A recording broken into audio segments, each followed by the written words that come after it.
गाजियाबाद के लोनी के खन्ना नगर और अशोक विहार इलाकों में कल दोपहर 8 नौजवान यमुना नदी में नहाने के लिए गए थे। 4 नौजवान नहाने के बाद घर वापस आ गए, लेकिन 4 नौजवान नदी में नहाते रहे। देर रात तक जब ये घर नहीं पहुंचे तो इनके घर वालों ने इनकी तलाश शुरू की। घाट पर स्कूटी और कपड़े मौजूद देखकर घर वालों ने इसकी इत्तला पुलिस को दी। इसके बाद पुलिस ने इनकी तलाश शुरू की और तलाशी के दौरान 3 लाशें बरामद की गई। एक अब भी लापता है। हादसे के बाद पूरे इलाके में मातम पसरा है। हुआ था कैसे हुआ? कल गए थे 1 बजे यहाँ से, वो 8 लड़के गए थे, ये सुनने में आया 8 लड़के थे। 8 में से एक आया था कल शाम को वापसी। वो बता के गया था कि वो डूब गया, पता नहीं क्या हुआ क्या ना हुआ, लेकिन वो लड़के उस लड़के को फ़ोन कर रहे हैं। अभी पता लगा वो लड़के भी हॉस्पिटल में कहीं है जो आया था। कितने बच्चे गए थे और कितने वापस आए?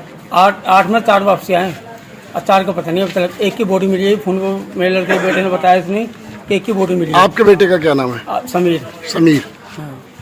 वो भी नहीं है अब तक? नहीं, एक समीर है, एक कमल नाम का, मास्टर के नाम का वसीम। इन 3 लड़कों को पता नहीं। एक अशोक विहार का लड़का, उसकी बॉडी मिली है। 12 या 11 बजे 9 बच्चे गए थे बाइक पर, एक स्कूटरी पर। 9 बच्चे गए थे, वहाँ पे नहा रहे थे तो नहाकर 4 तो साथ आ गए बाइक पर। और एक लड़का अकेला आ रहा था, उसको तो जेब के तुमने ब्लेड ही मारी है।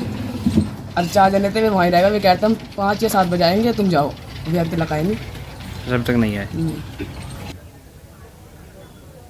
खबर उत्तराखंड से है। उत्तराखंड के रामनगर में